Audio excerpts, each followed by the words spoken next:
Hey there, Ironheads! Welcome back to Ironhead Forge, the channel where we dig into the sharpest relics of history that are more swagger than slaughter. If you're new here, smack that subscribe button like it's a dragon's tail and join the crew. To my returning rusty relics, you glorious metalheads, thanks for not ditching me for viral cat videos or TikTok knife spins. Today we're slicing into a new blade, a mid to late 19th century European officer's smallsword, the kind of fancy stick that screams, "I'm too posh to fight." Think 1850-1900, likely a German Solingen blade dressed up in Austrian court bling, because nothing says diplomat like a sword that's all show and no stab. Oh, and fun fact, this beauty's flying solo, no scabbard. Yup, like a shocking number of swords out there, it's just floating around naked, probably because some collector yeeted the scabbard into oblivion, or it got lost in a fancy 19th century coat room. Buckle up, Ironheads, as we roast this dainty diva and unpack its historical flair, starting with that sneaky tang mark and diving deep into the hilt's over-the-top swagger. Let's kick it off with the blade. Straight as a lawyer's promise, narrow, and either triangular or hollow ground, like it was crafted by someone who thought, why swing when you can politely prod? It's etched with these delicate floral motifs, scrolls, leaves, and classical doodads that look like a garden exploded on it. No gritty military emblems, no for king and glory nonsense, just pretty patterns that say, I'm here to decorate, not devastate. These etchings? Textbook Solingen, Germany, cranked out from the 1860s to 1900s, shipped to retailers in Vienna, Paris, or London, who'd fancy them up with custom hilts for officers, diplomats, or court dandies. This blade's purpose? Pure ceremony, folks. You'd wear it to a ball, not a brawl, strutting like you're the main character in a Jane Austen novel. The etching's fine and shallow, running up the flat facets. Because why go deep when you're all about surface-level charm? Dating-wise, we're talking 1860-1885. Too ornate for Napoleon's roughneck days. Too early for 20th century minimalist vibes. Now the hilt. Oh, this thing's got more drama than a reality show finale. Let's break it down, piece by gilded piece, because this hilt's practically begging for a red carpet moment. Starting at the top, the pommel. It's this urn-shaped knob, like someone swiped a decorative vase from a Victorian parlor and plonked it on top. Historically, urn pommels were the height of Rococo and neoclassical chic in the mid-1800s, especially in Austrian or German court swords.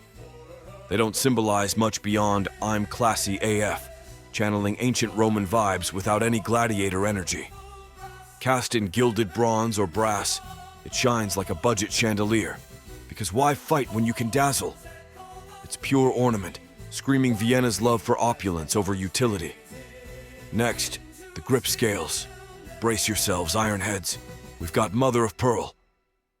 That's right, shiny slices of seashell, because apparently regular grips were for peasants who didn't have oysters on speed dial. These pearly beauties were the ultimate flex on high-status swords in the 1850s, 1890s, especially in Austria and Germany, where officers and diplomats wanted something as glossy as their egos. Historically, mother-of-pearl grips offered a non-slip hold for sweaty-palmed parade poses. But let's be honest, this is about screaming, my sword's got pearls. What's yours got, dirt? Wrapped around a core, probably wood or something boring. It's the hilt's way of saying, touch me, but only with clean gloves. It's a status symbol for someone who'd rather sip tea than swing steel. Then there's the knuckle bow, that curvy, ornate bar stretching from pommel to guard, like a fancy handrail for fingers that'll never see action. It's twisted and decked out with scrolls and flourishes, because plain metal is for suckers. Symbolically, it's supposed to protect your knuckles, but on a dress sword like this, it's just Rococo revival eye candy from the 1860s onward, riffing on 18th century French designs that bled into German and Austrian tastes. Gilded brass etched with vines or leaves. It's got that mythological garden vibe, like it's ready for a Greek god's picnic, not a fight. Historically, these bows started as functional saber guards, but got dolled up for ceremony, symbolizing grace over grit. In reality, it's there to make you look like you've got Renaissance painter on speed dial. And the guard? Oh, sweet mercy. It's a pierced shell guard that's basically a metal doily with more holes than a rom-com plot. Floral patterns, maybe some mythological swirls. Think acanthus leaves or vines straight out of a classical fairy tale, all cast in gilded bronze or brass. This piercing is peak Rococo revival, screaming 19th century Austrian court style, where they loved lacy, airy designs that said, "I'm too fancy for armor." Symbolism? It's artistry over defense, like, my guard's got more gaps than a bad alibi, but who needs protection when you've got panache? Solingen blades often got these ornate guards added by local jewelers or outfitters, and the lack of national emblems, no eagles, crowns, or crests, points to civil, diplomatic, or fraternal use, not some army grunt's kit. Bonus: that red felt washer at the base, a period-correct 1800s touch to keep things unscratched, like a tiny fragile sticker for your sword's ego. Now that tang mark everyone's obsessing over, H the third, with a dot after the H and a crossbar through the Roman numeral 3. Tucked away under the grip like a secret diary entry, this isn't your big-name maker's logo. It's an internal assembly or inspection mark, because sword shops didn't show their messy spreadsheets to the public. The Othiri with the crossbar, that's a workshop trick to match parts. Blade, guard, pommel, maybe even a long-lost scabbard throat, so they don't get jumbled like a bad puzzle. Roman numerals were standard in 1880, 1914 European shops, especially Solingen or Austro-Hungarian ones, and the crossbar says, "This ain't just scratches, buddy." The H, likely a code for some inspector or workbench. Shout out to Hans or whoever was punching numbers in a Solingen basement. Those tiny triangular punch pricks nearby? Fitter's alignment marks like little love taps from a hammer. Check the underside of the guard or inside the pommel. Your probably ascending order probably spot that Erthuri hiding there too.